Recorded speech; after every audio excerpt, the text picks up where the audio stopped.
السلام علیکم ورحمۃ اللہ وبرکاتہ۔ اعوذ باللہ السمیع العلیم من الشیطان الرجیم، بسم اللہ الرحمن الرحیم۔ رب اشرح لی صدری ویسر لی امری واحلل عقدۃ من لسانی یفقہوا قولی۔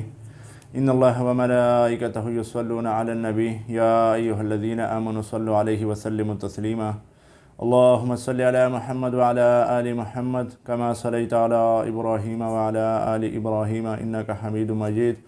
اللہم بارک علی محمد وعلی آل محمد کما بارکت علی ابراہیم وعلی آل ابراہیم انک حمید مجید۔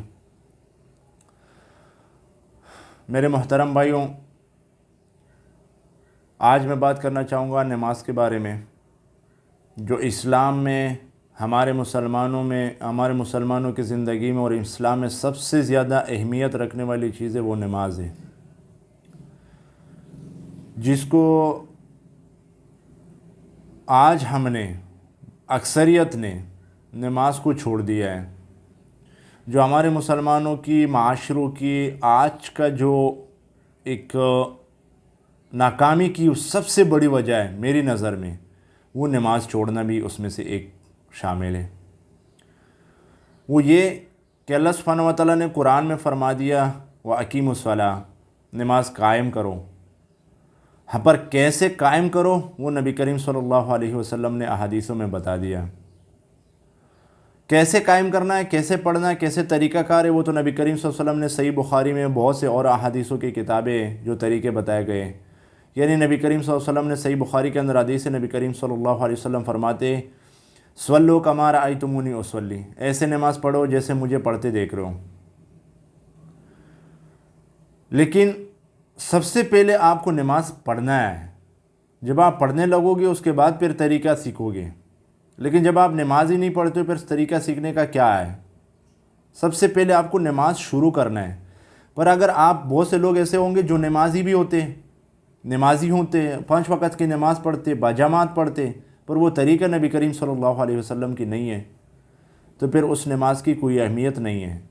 نماز کی اہمیت وہ ہوگی جو طریقہ نبی کریم صلی اللہ علیہ وسلم نے سکھا دیا ہے، جو بہت سے احادیثوں کی احادیثوں کی کتاب، وہ جتنے محدثین گزرے، جتنے امام گزرے، اس میں اکثریت کی یعنی اجماعی امت سے جو چلا ہوا آ رہے، وہ یہ ہے کہ نبی کریم صلی اللہ علیہ وسلم نے کیسے نماز پڑھی۔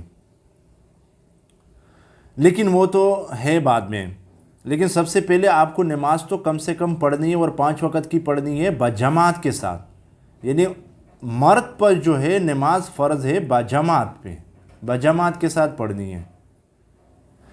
نبی کریم صلی اللہ علیہ وسلم جو باوجود ہے، اللہ سبحانہ و تعالیٰ نے فرمایا کہ رحمت للعالمین ہے، یعنی سارے عالم کے لیے رحمت کے، لیکن انہوں نے اتنی سختی کی نماز کے اوپر۔ ایک دن حدیث میں نبی کریم صلی اللہ علیہ وسلم فرماتے کہ میرا دل چاہتا ہے کہ میں کچھ جوانوں کو جمع کرو، ان کو سے کہو کہ لکڑیاں جمع کرو، ان لوگوں کے گھروں میں آگ لگا دوں جو گھروں میں نماز پڑھتے ہیں، اگر مجھے عورتوں اور بچوں کا فکر نہیں ہوتا۔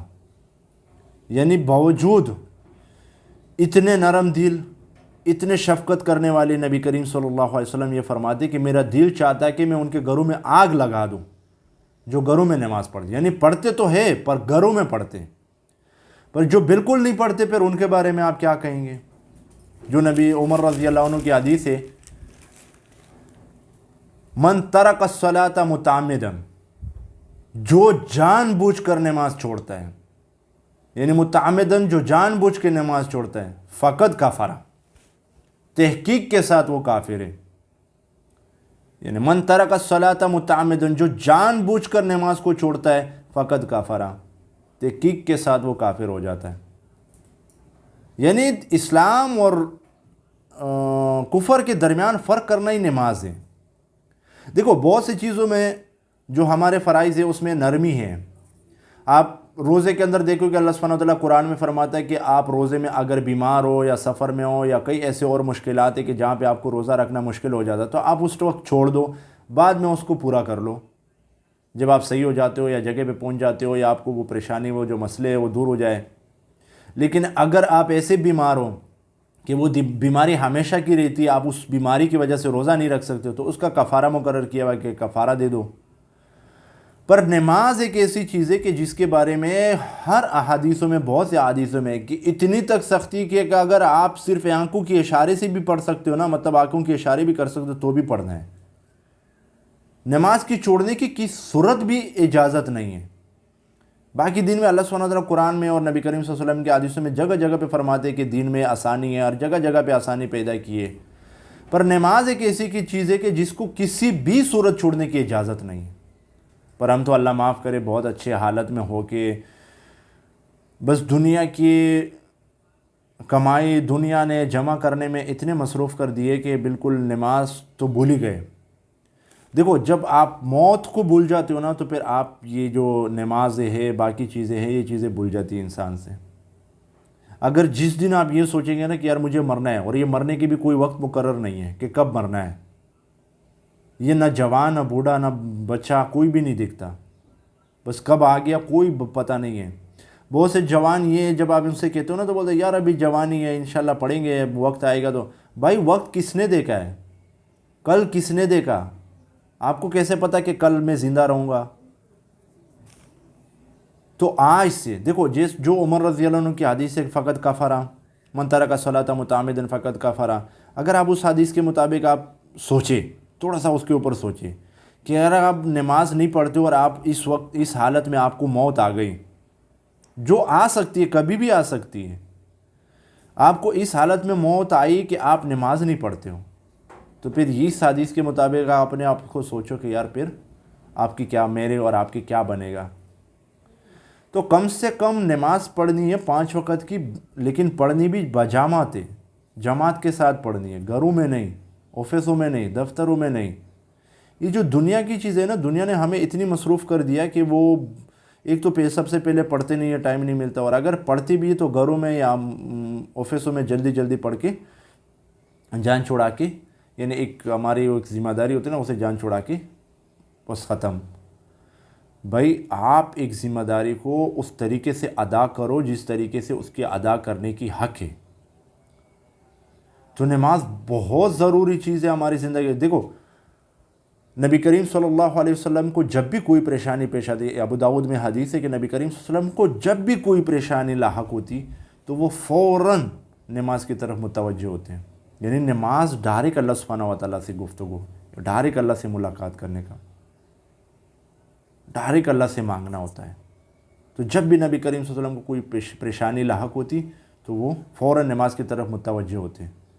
ہم پریشانیوں میں جا کے نیشوں کی طرف، الٹے سیدھے چیزوں کی طرف مائل ہو جاتے ہیں. کسی سے پوچھو کہ بھائی آپ سگریٹ کیوں پیتے ہو، نشہ کیوں کرتے؟ یار میں پریشان تھا، میرے کو یہ تھا. بھائی آپ جب پریشان ہوتے ہو تو اللہ کی طرف متوجہ ہو جاؤ، اللہ کی طرف آ جاؤ. آپ اس کی بجائے اس کی کہ اللہ سبحانہ و تعالیٰ کے علاوہ کوئی مسئلے مسائل کو حل کرنے والا نہیں ہے، کبھی بھی ہو ہی نہیں سکتا.